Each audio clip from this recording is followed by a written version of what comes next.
Hey everyone, welcome back to ShePropTalk. Today I am really excited for this guest, and I really hope that you are watching this episode on YouTube because I'm going to throw in so many examples of her glorious, glorious cosplays. You really need to see this one, but if you can't, just listen, that's fine. But welcome Luisa from Silhouette Cosplay. Oh my God. Hello everyone. Is it really you or are you a mirage? Are you... Maybe. I mean, I tell people I'm Loki. They're like, how do you do your shape-shifting? I'm like, I'm Loki. Because you are Loki, yes. Yes. Well, that makes a lot of sense. It's magic. Well, no doubt. Seriously, you're Loki. I have so much to talk to you about. We're going to talk about your Loki. We're going to talk about your Black Widow, your amazing Daenerys work that you've done recently. Oh my God, mind blowing. You do photography. Still blowing my mind a little bit too. Well, hello, yes. Yeah, okay. We're going to save that one. We're going to fold that one up and save it to the side because I definitely want to tackle that one in depth.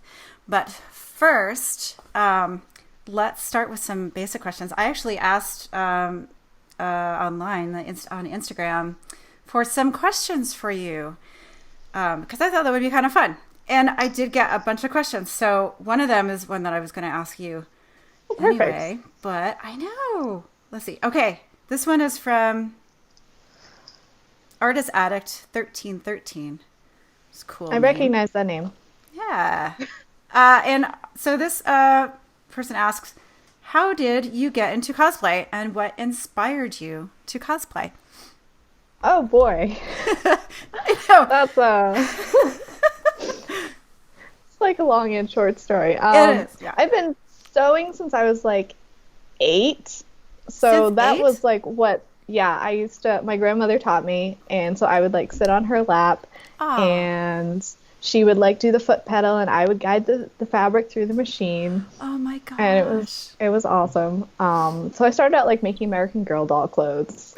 So which looking back now, I'm like, they're so tiny. How did I what? And of course, the one trend that has continued is that I never wanted to work with cotton. You buy quilting cotton for your kid when they're learning. It's an easy fabric to use, blah, blah, blah. No, I wanted the satins. I wanted the furs. I wanted the lace. I wanted anything that stretched, shed, left glitter all over the place. All the hard stuff right off the bat. Yeah, I was like, okay, but it needs to be fancier. Oh my God. So my American Girl doll had the best wardrobe because it was everything I could think of. And it was never simple. My grandmother tried to she would give me girl doll clothes for Christmas and she would make them out of nice cottons and really things that you could keep nice that weren't too difficult. And I'd be like, yeah, but look at that shiny stuff over there. Right. There's not enough glitter on that, Grandma. Yeah. So that's how the sewing started. And then I got into Harry Potter, so I would be modifying graduation robes to be Harry Potter robes, which I feel at least 50% of my generation did exactly that thing because it was black robes, great. Yeah, no, that's perfect. I am now a wizard. That's a good gateway into the world and realm of cosplay for sure. Yeah, I didn't really know about cosplay at that point because I was 11, and I was just making costumes, so I didn't really think of it as cosplay per se. And then I started making my own patterns because I didn't like the patterns that were available because they weren't accurate enough. Do you see this progressing into me? This is a theme. You have always been extra. Just a little bit. I love it though. I love it. So I think I went to my first convention in I never remember if it was 2011 or 2012, but it was one of those two. And I dressed up in a Luna Lovegood that I thrifted from a bunch of things, which is fun. And I didn't know what a convention was. My cousins were just like, hey, there's this cool thing going on and people are nerds and dress up and there's Lord of the Rings and Star Trek and Star Wars and it's fun and you should go. And I was like, well, okay, that sounds kind of cool. I guess I'll show up. We can go for a day, whatevs. And then I got there and I'm like, oh no, no, I can feel it. And it really all went downhill from there. Or uphill, depending on how hard you wanted to make your projects. For my wallet and my grandmother's sanity, it went downhill. right. Oh my God. But then she was like, oh no, you're coming to my house and you want to make real complicated things. Yeah. Bigger things. Things that, yeah. Oh, Yeah.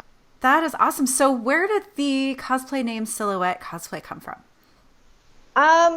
That is a weird thing that happened, was that my Tumblr username is the Shattered Silhouette, which is the title of a Sherlock fan fiction I wrote back in the day. Oh, that's awesome. So they kind of like went from that to that, and I really like the word silhouette, and I feel like it kind of suits cosplay in a weird way, and that we all have different silhouettes, and I just think it's a really pretty word. It is. So I went with it.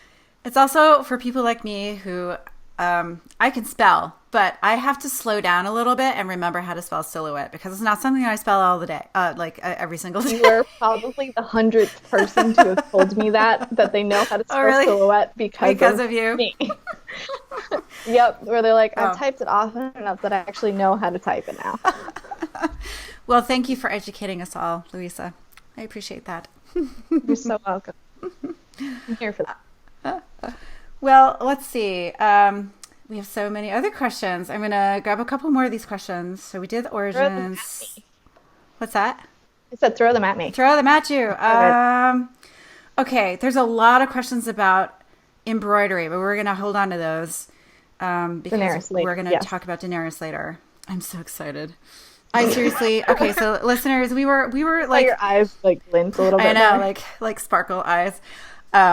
We were planning to get together on to talk about this, but I usually tell folks like, hey, we talk on Skype, like make sure that we can let you have Skype and we can do this because that's how we record everything.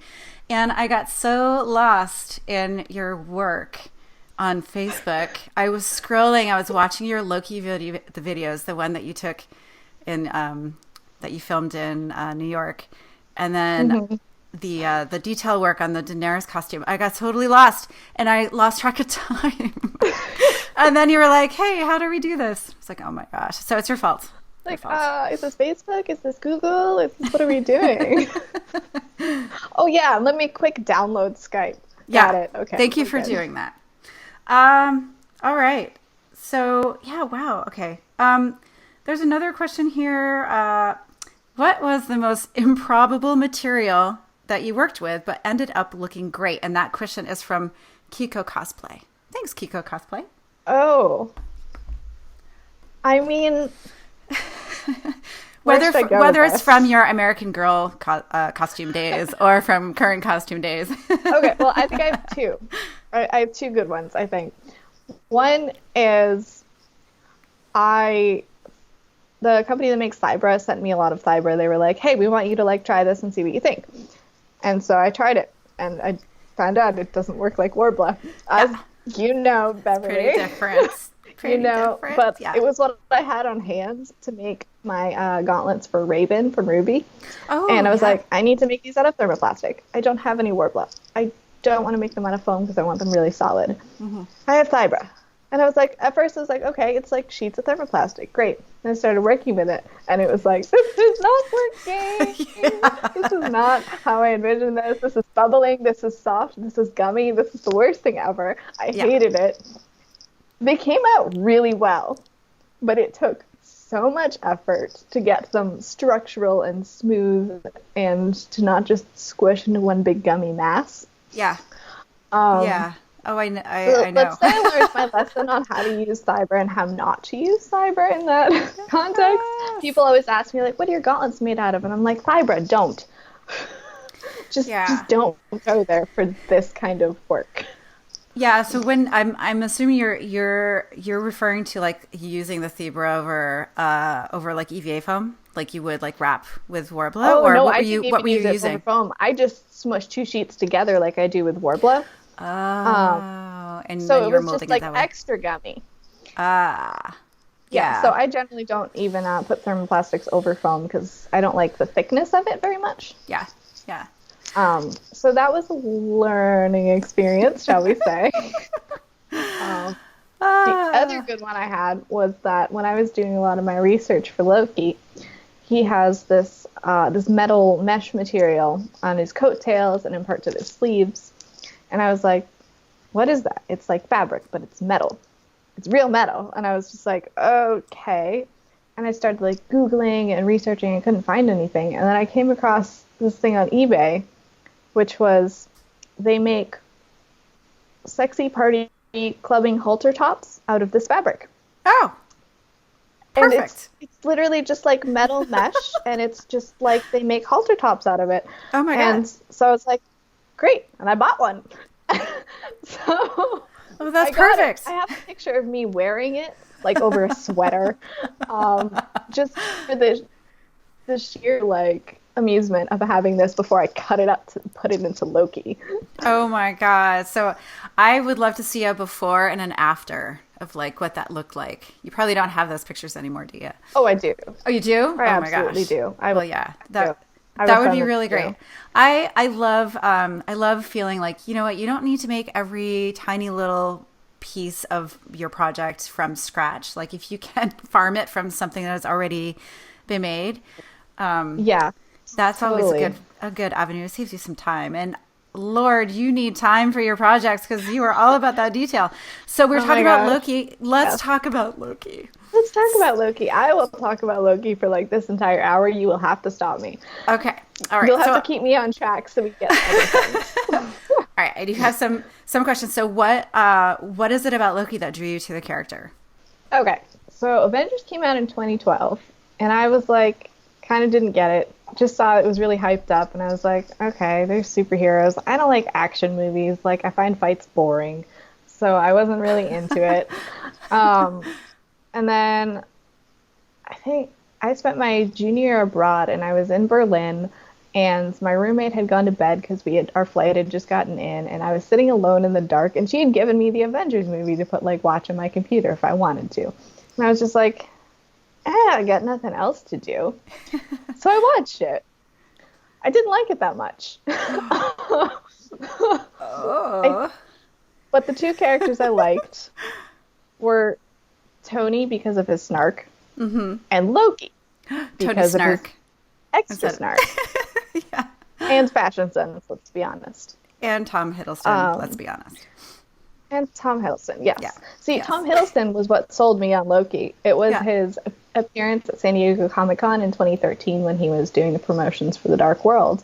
And he came onto the stage in Hall H in full Loki, did his whole speech, fully in character, and it was so charismatic that I was just like, I was blown away. And I was just like, oh my gosh. Were you there? And then I was not, but I saw it online later. Yeah. Mm-hmm. I wish I'd been there now. Oh my gosh.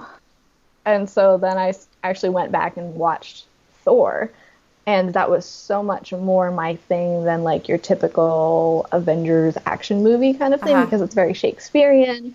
Yeah. It's very high fantasy combined with sci-fi kind of thing, and that's so my jam. And I was just like, I love this, and I love this guy.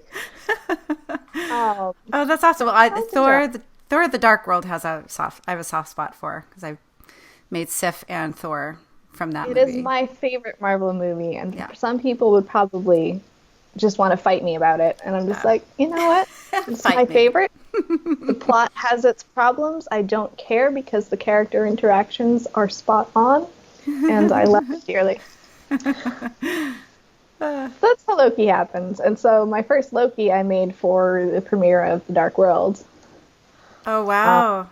That's awesome. Oh, my gosh. Not like one of the big premieres, but I went to my big theater in Boston with some friends, and we were all dressed up, and it was amazing. Oh, my God. That's awesome. So were you able to sit down in your Loki? Yeah. Yeah. Awesome. I even went out and bought costume chains too, just to have that look, because it was hysterical. So great. But it was my first time working with leather, my first time making armor of any kind. I made it out of foam. Yeah. It was just craft foam, and I looked up a bunch of tutorials, and I'm like, I don't know what I'm doing, but I really want to make this costume. And that first iteration did have the 3,000 zipper stops because I went that far. That's crazy. Okay, so hold up a second. Was this one of the first costumes that you made?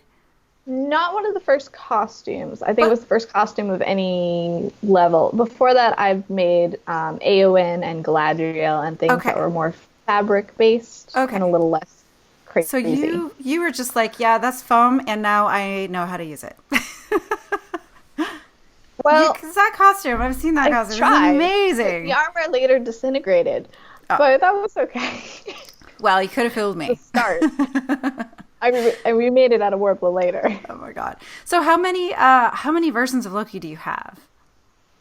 I'm gonna have to count. Oh my god, I love this. All right, I have Jotunheim Loki. I have Loki's like suit scarf look from the first Thor movie. Mm-hmm. I have the Dark World armored one, which is one of the ones I wear the most. I have the Dark World prison outfit. I have the Dark World raggedy prison shirt outfit. Oh my gosh. I have my original design. I have which I love.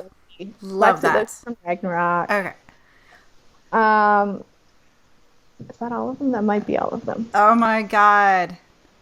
If you think of another one later, that's only 7. I think. Right? Did you count 7? And then I have other things like if I put on the like fluffy red cape from like the Dark World deleted scene, that's another look. Kind of thing. My god! Oh my god! That's amazing, and I absolutely love that original design that you did. And I thought that it was from a movie, and I just didn't like see that costume up that close because it looked like it. I mean, it fits right into the whole Asgardian look and feel. It's beautiful. So it's gorgeous. That's what I was going for. Was like, okay, let's take the MCU craziness and just make something that's semi at that level, pretty much at that level. Yeah, no, except I could actually figure out how to make it as I designed it instead of having to figure out how it went together after the concept artists went at it. And I was just like, okay, I have that control. That is something that whole like I'm gonna do something that's not screen accurate that I can like make or break my decisions. Like I can say, well, no, I'm not actually gonna do that, or well, this is gonna be kind of cool. I'm changing my direction on this now. Do you? Oh yeah. Do you, because you do incredibly screen accurate work, and then you do your own work? Do you find that you were trying to adhere to your sketches a lot more? Were you forgiving of yourself? I'm not sure. In some ways, I would change a few things, but the thing was that I didn't just make one sketch and call it a day. Mm-hmm. The design process literally took longer than the making of the actual costume. Oh, wow. It was like a 4 to 5 month process of me. I did it digitally so I can make different layers and try out different colors and different styles. And I kept like flipping the layers on and off and erasing and redoing things. Like my original sketch looks almost nothing like the final product. That's incredible. But I started somewhere and just kept going with it. So by the end of it, I'm like, this is what I'm adhering to because I already did all the thinking and the problem solving sort of in my head. Yeah. Apart from like, you know, construction and stuff. Yeah. Yeah. But, so you designed your own map for it to follow. Yeah. Oh, that's amazing. Wow. I didn't realize that it had taken such an enormous amount of that you spent that much time on the design. That is amazing. Yeah, I love that. Yeah, because I really wanted to have a full picture before I started doing it. You know, because that's what I want whenever I do a screen accurate costume is like I need all the details in front of me. I need to know before I start patterning what my end goal is. Yeah. In the process. Ah, that's amazing. I didn't realize that. That's very cool. Well, okay, listeners, please, if you somehow don't know her Loki, all of the Lokis, we went over, I think, seven of all of them. Please do yourself a favor and go check them out because they're absolutely beautiful. And the thing that I love that you do is that you're an incredible editor, like photo editor, and you also take your own photos. Am I right? My twin, who's SheProp Cosplay, yes, they take the photos, but then they're on my camera, and then I do the editing, and I have full control over it, which I love. Yeah. So, and I love that too because the photos that you take of that your twin takes, and that you edit, they're just outstanding resources for anyone that wants to make these costumes. They look like they're straight off the screen. It's just insane, especially your Daenerys one. Oh my god. Oh my god. Oh my god. Okay. So let's see. Since we're still on the Marvel Cinematic Universe, let's shift to your Black Widow. How many versions of Black Widow do you have? Let's start counting. Well, I only have the one suit. Okay, you have one suit. I know that and then I have the Infinity War, which goes over the same suit. They use the same suit in Civil War and Infinity War. So that was easy. I just had to like make a vest and put on a different wig. Easy. And then I have a couple of her casual looks from The Winter Soldier. Mm-hmm. She has a dark brown leather jacket, and then she has a striped jacket hoodie, which like all the Black Widow cosplayers are constantly looking for. Yeah. It's like the high prized item of the Black Widow cosplay community. So did you find it or did you make it? I made my first one and my second one. I started I was dyeing things. I was finding striped fabric that was as accurate as I could, and then like adding it to a safari jacket, and then dyeing it as accurately as I could. And then after like 3 years of scrolling eBay and Poshmark, I actually found the actual one. Oh my gosh. And I was like, that's mine. And I wear it all the time. That's amazing. So that's incredible. Good investment. Well, I remember scouring the pictures of the suit that you made because you used a fabric that was similar to the one that I thought I was going to use for my Hela suit that I wound up not using. It was a little scratchy, and I knew like that over my entire body would be kind of hard. Was it the wide like octagonal hexagonal mesh? Because that never touches my skin, which is great because otherwise I would be sad. Yeah, it's a cool fabric, but I really probably should have gotten like. It also has no stretch. No, there's no stretch. It's a really cool fabric, and I thought that I could glue like things to it, but because it has like a mesh layer on top, and then it's almost like a Velcro kind of a texture fibered in between. It's a spacer fabric, so it has a little bit of this mushy texture. It's like thicker than you expect. Yeah, it's like a good 1/8 of an inch like thick. Yeah, it's pretty plush. So when I was testing out my Hela costume and with the Silpoxy, it was just like running right through it. It was really not very pretty. So I switched. I switched fabrics. Not for that, yeah. Yeah, but yeah, I think, your own. and I think that at that time, I think because I had been kind of Facebook stalking your work for a while, and then when you messaged me or you sent me like the link to that fabric, I was like. Oh, she's talking to me. Oh, this is so cool. I'm not that cool. She's amazing.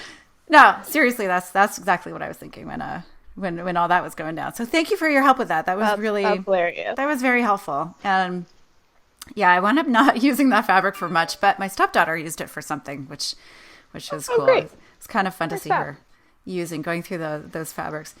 Well, cool. Okay, so Black Widow. Did you see Endgame yet? We're not going to talk about the movie because I know. We're not going to talk about it. No spoilers. Okay. I did see it. Okay. All right. Yeah. I do like her new suit. Her new suit is amazing. Yes. Probably not quite enough to make it though. Well, I was at the premiere, the purple carpet premiere, and I got to see her in person. Well, with my own eyes, I saw her, and she just radiates.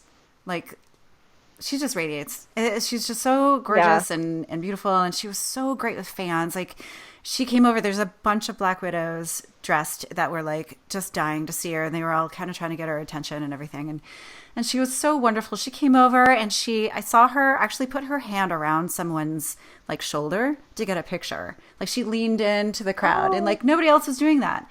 So awesome. Yeah, she was just especially because she doesn't like do a lot of like, she doesn't do conventions or like those kind of fan events that a lot of the other actors do. Yeah. So that's really great. Yeah, it was just lovely to see her and interacting with her fans. It was a really cool experience.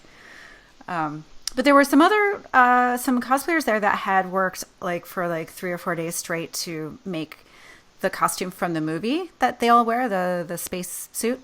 The quantum. Yeah, the quantum suit. The space suit. The one they wear in space. And that I thought was That was crazy. It looked like they had Zentai suits on, and then they made some armor on top. It's like, wow, they're really on top of it. Yeah, they See, that's the no kind time. of speed building I can't speed build. I just can't. I will get sad if I try to speed build. Yeah, I'm with you on that one. So yeah, speaking of not speed building, let's go ahead and let's pick up one of those questions because we're moving on to Daenerys. We're doing it. Let's do it. This is happening. Oh my God, I'm so excited. Okay. So we're going to use a couple of these questions that I got online.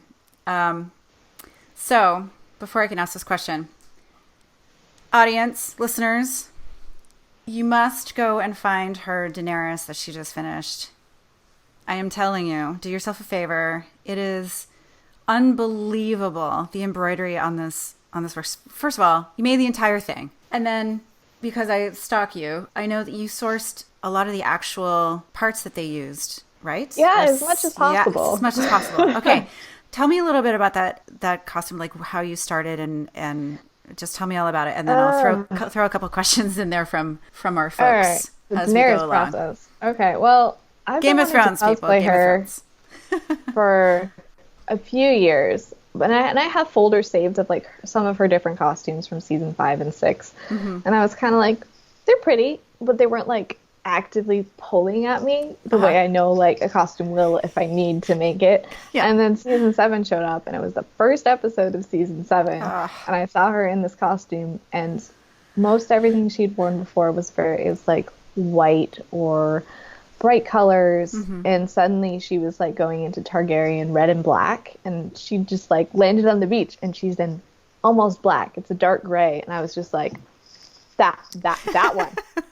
Yep, I'm doing it. I must make that. It's such cool. a great shape, and it's such a great, wait for it, silhouette. I make that joke a lot, probably more than I should. It's okay. I'm glad you did. You can sneak it in again later if you want. That's right. So I was like, okay, that's the one I'm making. And luckily, the cosplay network is amazing because there are a couple groups on Facebook for Game of Thrones and Daenerys cosplayers, and someone in the UK actually found the real sequined fabric that they used on her costume for a lot of the embroidery. And it's from a shop that sells, actually, or at least it did, I don't know if they do anymore, but they sold a lot of fabrics for Daenerys and Cersei and maybe Sansa, question mark. Mm-hmm. But it was where Michelle Clapton got the fabrics. And she is the costume designer. Yes. Okay. Yes, she is. There's Michelle Clapton is the costume designer. Michelle Carraher, I don't know quite how to pronounce her last name. She is the embroiderer. Okay. But they're both Michelles, both spelled exactly the same. The two Michelles. Okay. Michelle C, no less. Yeah, so thanks to the other Daenerys cosplayers, I was able to order this fabric that they used on the actual costume. Oh my God, that's amazing. It's basically sequins set onto a silk chiffon. And I had to cut off all the sequins because they only used the sequins, not the actual. They didn't use it as fabric. They used it as sequins. Oh my God! So are you talking about the little wavy doos? Yeah, they're like little wavy kind of spiky leaf shapes, and they're like not an inch long. They're maybe like 3/4 of an inch long. Gosh! I ended up using about 650 of them on the embroidery. Oh my God! How many yards of that did you get? Like, and were you like, how do I know if this is going to be enough? Big leap. The first qualm I had was how expensive it was because it was like $150 a yard. So yeah, I was like, oh no. Plus international shipping from the UK. Yeah. And then did you have to buy a whole yard? Like they were like, no, we don't. What? Really? I messaged the shop and I was like, so could you sell these in like increments that are less than a yard? And they're like, yes, or meter in this case. Yeah. And they said, yes, you can get 1/10 of a meter, and that will be enough. Whoa. Yep. So I got 1/10 of a meter. The shipping cost more than the actual fabric, but oh my gosh, I still have a little bit left over, so it was more than enough. And I was like, great, because I don't have to spend $150 on this fabric. Oh my God, that's great. That's great. I'm surprised, but that like gives me hope for, Yeah. for finding. Oh, that's awesome. And I love that the community, the builder community, they're all kind of like push you towards the where you could actually get it. Yeah. That's really Yeah, nice. great. That's awesome. So that was like my first step was like, okay, well, I bought this screen accurate sequence. Now I have to make it. It still took me a year to actually start because really? of other projects, life things, and I wasn't feeling the motivation exactly. Yeah. And I had to make a corset for the first time to go underneath it. And I was just like, this is so much. I don't know if I could do this. I've never done embroidery before. I have news for you. You can do anything. From I'm what I starting see, that a yeah, little bit. you're unstoppable. Like if it's wigs, transforming yourself with makeup, crazy numbers of Loki renditions, your own character designs, like your incredibly screen accurate Daenerys costume that is from one of the most beautiful shows that I think for costume design. Yeah, I really, and I know that you must feel this looking at your work, looking back at your work and being able to say, yeah, that's pretty awesome. I did that. Yeah, no, it's Yeah. so cool. And sometimes it's like, I did that? What? What? In the Well, best way believe possible. it, sister, because you did it. Okay, so now that we talked about your embroidery, now most of the questions that I got online about like what do you want to ask Silhouette Cosplay, most of them were about embroidery. So Noelle Cosplay asks, how do you survive the endless tediousness of hand embroidery? Well, it helps that I really like hand sewing. I'm not gonna lie, like that's part of it. I love doing That hand would work. help. Some people hate it. I adore it. I watched a lot of TV. How many seasons of shows did you get through? Oh, I don't even know. I kept switching between things. I think that's My funny. go-to show is MASH, which is Oh, I don't know. really? Oh my Yeah. gosh, that's so great. Well, there's a lot of episodes to watch. Not So everybody of my generation knows MASH, but those who do, I'm just like, yeah, I definitely know MASH. That's funny. So when you, not to sidebar too much, but when I watched, so I was watching Shield a lot. Like I blew through like all of the seasons of Shield while I was making Wasp. So every time I see anything Shield related, it brings me back to making Wasp. Do you feel the same? Or is MASH just like a part of I your watch regular it watching? so often. Yeah. I've rewatched it so many times that it's not really like a specific thing anymore. Yeah. Um, Well, that's awesome. but yeah, it's a lot. It was a lot of embroidery. It was like half of the time that it took to make the whole costume was embroidery, Yeah. which was about 120 hours or something in that range. That was embroidery. Wow. Was that for like both of the shoulder pieces or for like one? Because I remember you posted, you're like, I'm done with one and now I have to do the other one. Oh my God. That was for the total of, I think, all the embroidery, the main Yeah. embroidery pieces. It ended up being like 120 hours. Oh my God. That's I actually kept amazing. track of my hours on this costume, which Oh, wow. I have been bad at up till Yeah. now. But with this one, I like kept track of like my expenses and my hours and where I got things and the amounts of things I got. Because I'm just like, I got so many embroidery materials from so many different places. And I had Yeah. to keep track of like, does this thread color work? Do I need to order that or that color? Or they're slightly different and that makes a difference in the overall costume. And it was like, Oh my gosh. That is an art in and of itself. That's for sure. I have always said that I'm going to do that and then I just don't. yeah, I was pretty committed on this one. Yeah. We'll see if it continues because Yeah. it so far is the only one I have done that for. Yeah. Well, that's great though. And now you can look back on it as a resource if you're like, yeah, how did I do that? Or where did I get that material from? Or how many Yeah, hours did I spend sure. on this? Mm-hmm. Oh, that's amazing. So, okay. So you watch watch MASH. I love Yeah. that. I watch things. I listen to music sometimes. I can't snuggle with my cat because he tries to eat everything I embroider. Oh. So Oh yeah. he'll be Oh, like, that's ooh, bad. thread, ooh, mesh, ooh, Yeah. sequins. Ooh. Yeah. He was permanently locked out of my room during the course of this build, and he was very sad about it. Well, that's But for I the left best. it like on my table, so I'm like, I cannot be going to work and leaving you here. No, sorry. Yeah. Yeah, we don't want our little ones getting into our projects for their Oh. safety. Safety first.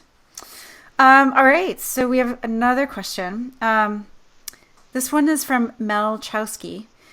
And Mel wants to know, with all the incredible details, do you get project burnout? And how do you deal with it, if you do? I feel Or like are you I'm just kind like of in all in that the zone? state. I mean, during once I'm going on a project, I pretty much just keep going unless I run into a problem, and then I get frustrated more than burned out, and it will, take me, either a couple hours or a couple days to like work through that snag and feel like, okay, I got through it. Look at all the stuff I finished. Now let's keep going. Yeah. Yeah. So once I'm in the zone, I'm in the zone. But like after a project, I'm like, what do I do now? I feel like I need to be working on something, and yet I don't have to do embroidery anymore. I say, looking at Eowyn, my next project. Yeah. That's another Oh, no. tangent. But I feel like right now I'm in that weird in-between place where I don't want to necessarily be working on a huge build. And especially because I pushed myself really hard on Daenerys, especially with a deadline that I originally did not intend to set. But it got to the point where I was like, I was going to cry if I didn't finish it for Katsukan. Yeah. So I pushed myself really hard, and it was worth it because I finished it and it was great and I felt amazing. But after I was like, okay, I need to like clean my sewing space. Yeah. First of all. Yeah. And then just sort of step back. And it's been nice because I've been doing little projects, like working on my beading for Galadriel, which absolutely has no deadline and is just like tedious beading if I feel like doing some handwork. Yeah. Or working on my Endgame Black Widow wig, which was like coloring a wig with markers. Yeah. So it's like little things that kind of keep me going without really taxing me that much. Sure. Yeah. Well, that's a great way to kind of keep your creative juices kind of going or simmering a little bit in the background. So, because I know, like for me, after a big build, I tend to take I'll take a few days away from it because I just need. I feel like I have PTSD from breathe it. Again. Yeah, breathe again. Maybe like say hi to my husband and pet the cats and clean the house a little bit and go to the post office, do things like that. But yeah, then I know a lot of people have a hard time kind of getting back on that horse, so to speak, after having so much momentum and then like picking that up again. But it sounds like is that ever an issue for you?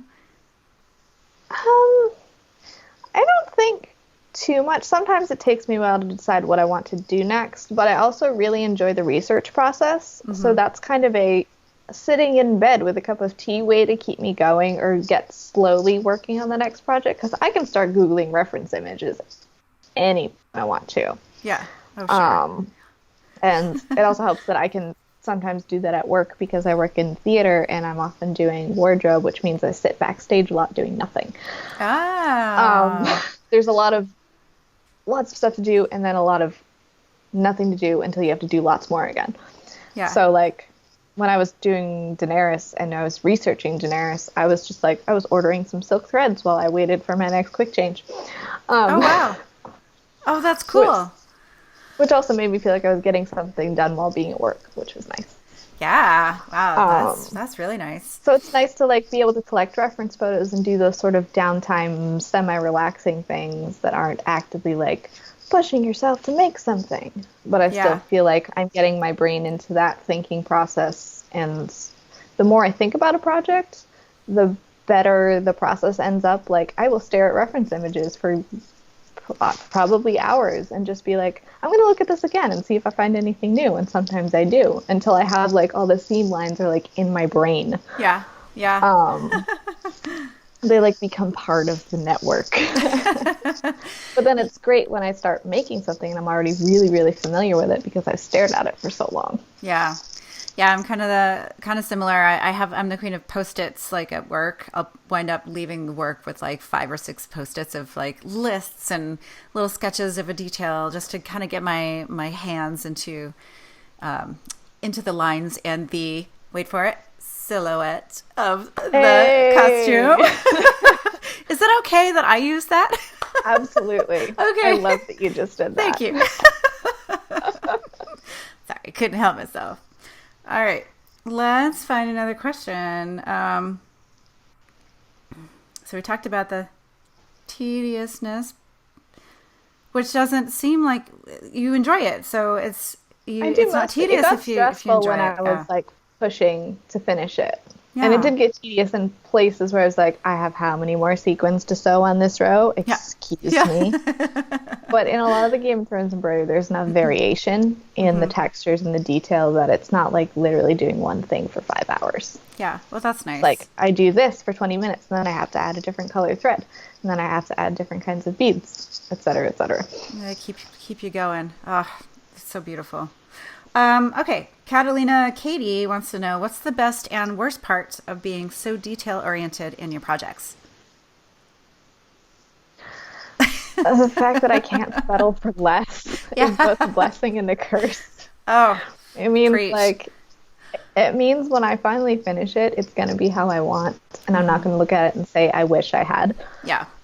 But in the moment, it's like, oh my gosh, I can't move on until I figure this out, or until I have this material, or until I don't want to redo that seam, but I know if I don't redo it now, I'm going to be sad that I didn't redo it now.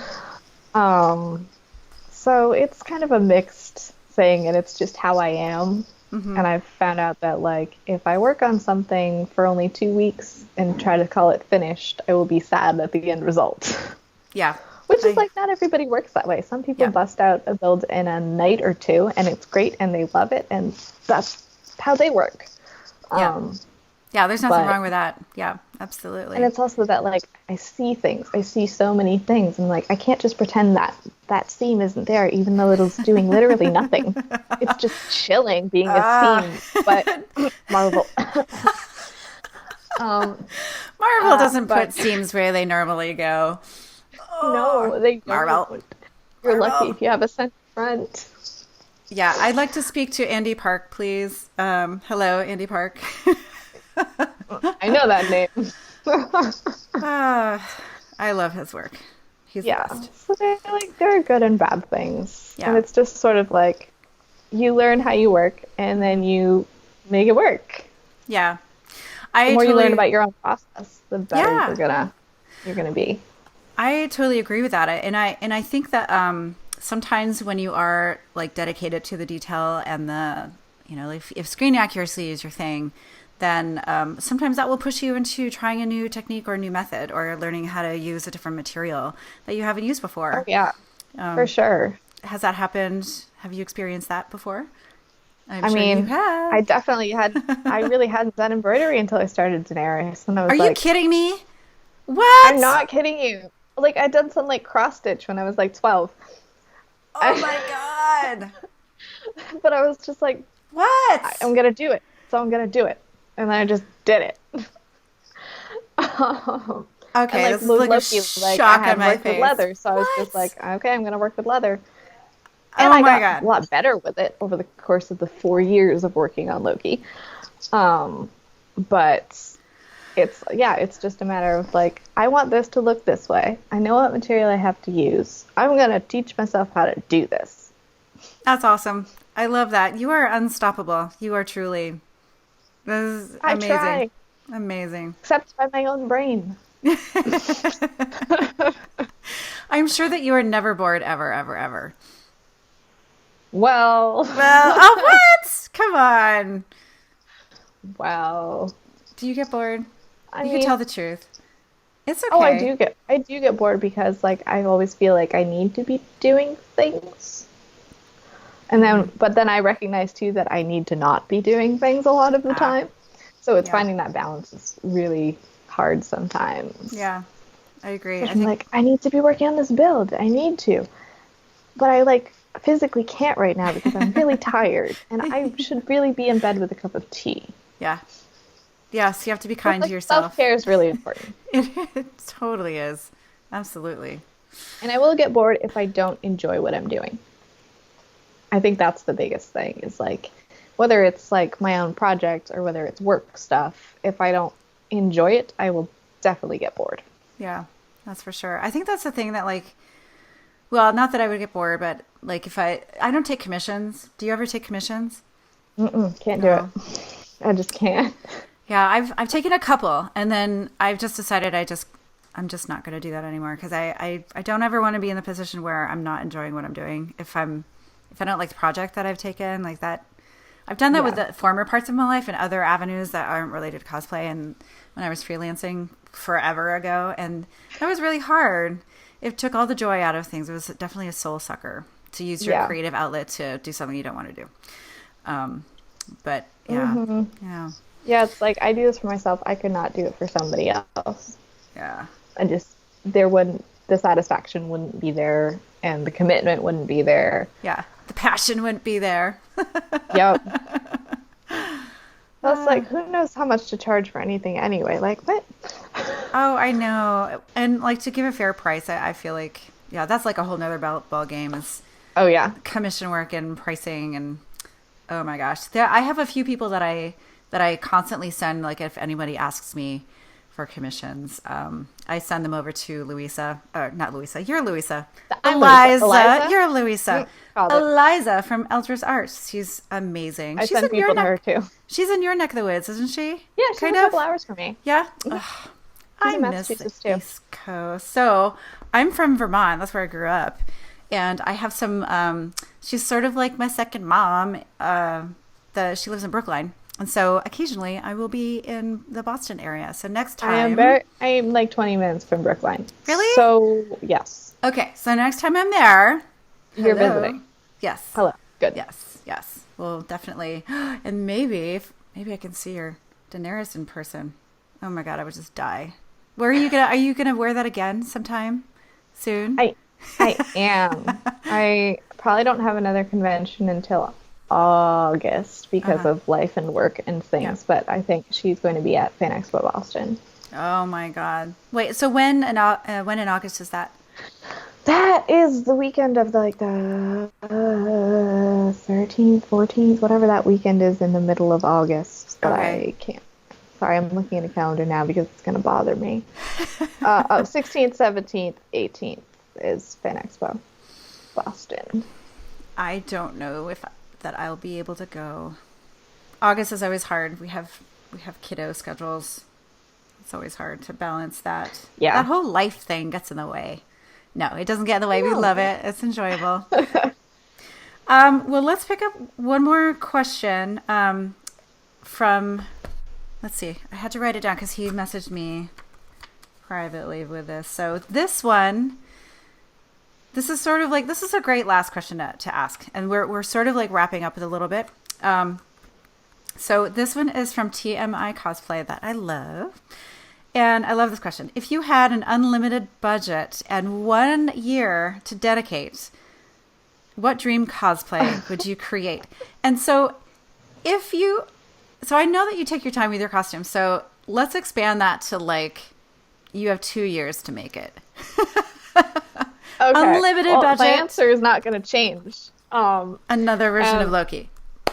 Oh, well, see, a lot of people ask me this. Like, I've gotten this question many, many times. And my answer is always, I don't have dream cosplays. I don't have cosplays that I put, like, up here where I'm like, I have to wait 10 years to do that. I can't do that. It's gotten to the point where I'm like, okay, I want to do this cosplay. I'm going to make it happen. And I just do it. So you just make your dreams come true all the time. So, like, sometimes it takes, like, I have to save up for a long time to, like, have enough funds to get the materials, or I have to teach myself a bunch of new techniques, or I have to spend 2 years on it. Yeah. But it's like, I don't like having things that feel unattainable that I, like, put over here and I'm like, I can't do that yet. Yeah. And, like, it happens on a certain level where, like, I didn't make a Loki helm for a long time because it was really intimidating. But then I got to the point where I'm like, I'm going to do it. I'm just going to do it. And I did it. And it was great. I'm just gonna make this now. So That's there's like really your tagline. nothing like on that list. Oh, My dream cosplay was an original design Loki, and then it was Daenerys, and I don't know. I love that. Well, so I think that's a really great message and a methodology to adopt, because I think a lot of us get caught up in like having a new costume for a new con, or like doing 12 costumes every year. But I love that your approach is do what you love, and once in a while you'd have a little bit of a time crunch, but if you're going to put your heart and soul into it, then allow your heart and your soul to have as much time as it needs. Is that sort of where you're? Yeah. That's awesome. Pretty much. I've gotten to the point, it hasn't really always been like that, but I've gotten to the point where like, I won't spend money on materials and invest time in something I don't care about. Yeah. I won't do it for group cosplays. I won't do it if a friend asks me to, because I'm not going to make something I'm going to wear once, not have a great time, and then put it in the closet. Yeah. I'm going to make something I will wear to 4 different conventions in the same year, and love wearing it. Yeah. And wear it again the next year and the next year. Because frankly, my closet can't hold that many cosplays. But, well, and when you make a costume that is just so gorgeous and beautiful, like the details, I love putting on the costumes that I've really put some care into, and like when you put it on, you're like, oh my God, I made this. You get that feeling all over again, and it's like really nice feeling. So why wouldn't you want to do that to yourself multiple times a year if you can, or over the years if you can? Absolutely. And there's so much pressure, I feel like, in the cosplay community, and whether it's obvious pressure or super like subconscious and inadvertent, it's like you have to make all these cosplays and you have to keep making new things, and you said you were going to do that cosplay last month, so you got to follow through on it. And I'm like, I've gotten to the point where I'm like, no, you don't have to. Yeah. You said you wanted to make that a month ago, and now you're not feeling it. Don't do it. Yeah. It's not worth it. Yeah. That's sage advice. That's great. It's just like you can change your minds literally at any point. Yeah. And say, actually, I just saw that amazing show and I loved that costume from it, so I want to make that right now. Yeah. So it's like, just then do it. Yep. You can always put materials aside and come back to something if you want to. If you're not having fun and it's not making you happy, then you need to sit back and reevaluate a little bit. Yeah, I agree. All right. And sometimes you words get of wisdom. Out, yeah. That's part of it. I know for me, sometimes I thrive in the stress. Like I like having that challenge. Let's call it a challenge. It's definitely not masochistic. It's a challenge. Yeah, it's a push without killing you. Yeah.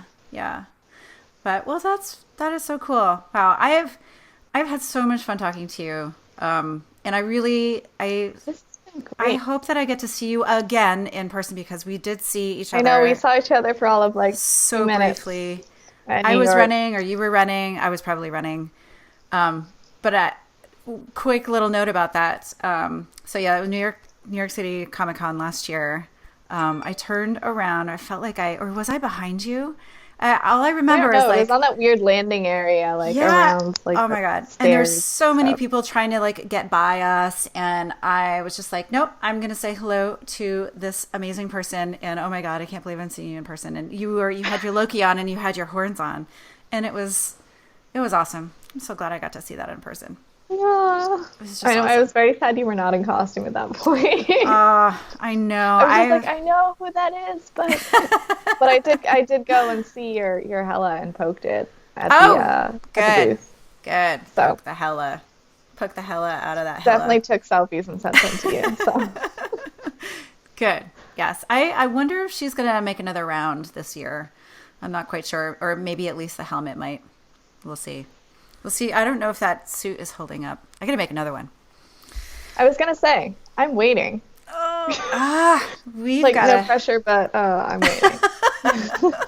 I'll get on that. You know what? I should probably have like a side project on the side, and that I could probably do another Hella and just have it like kind of in the background. You've done it once, so you know what you're doing now. I know, and I still have all the molds, and I've got a ton of silicone, and I can just start doing it. You can bust that out tomorrow. What are you talking about? Oh yeah, 1 week, no problem. God. Knowing me, I'd probably find some like other way to make it complicated for myself, but that would take like Oh, forever. probably, but Yeah. I know that Yeah. feeling. Well, if there is anyone on this earth that doesn't know where to find you online, how can they find you? I am Silhouette Cosplay everywhere. Well, I'm Silhouette Cosplay on Instagram and Silhouette Cosplay on Facebook. I'm Silhouette Cos on Twitter because Twitter has a dumb character limit. Yeah, they're weird. Yeah. It's like when Cowboy Crunchies was like, yeah, we're Cowboy Crunchies everywhere except Twitter where it's Cowboy Crunchy. No S because of Twitter. Yeah, and I'm down in creative. It's just too short. Yeah. But I'm pretty easy to find. It's always a Loki icon. Like, my profile picture is always Loki. Yeah, awesome. Well, thank you. Thank you for joining me. Thank you. This was awesome. This was not an hour. I refuse to believe this was an hour. I know. I've been looking at Like the clock. 15 minutes. It feels like it's been only 15. So let's do this again. Next time when you're done with your I'm totally on board for your coming next crazy costume that you are making, or we'll like dive headfirst into all about one of your costumes. Like we'll talk more about Loki, or I'm sure you're not done with Loki. Oh, no. Yeah. All right. Never. We'll always have some Loki to talk about. All right. Well, thank you, everyone. Especially thank you so much for the folks that asked some questions. That was really fun. And if you guys want to find more of Luisa's work, definitely go check her out online. And if you aren't a part of the SheProp community, and you are a female or LGBTQ or NB, you are totally welcome to come over to our SheProp community and join us. You will find Luisa there. She is awesome. Do it. I'm Do there the thing. too. Yes. It's all right. great. It's the best. Yay. Well, thanks again, you guys. I'm Beverly from Down in Creative Studios. Thanks for listening. Bye.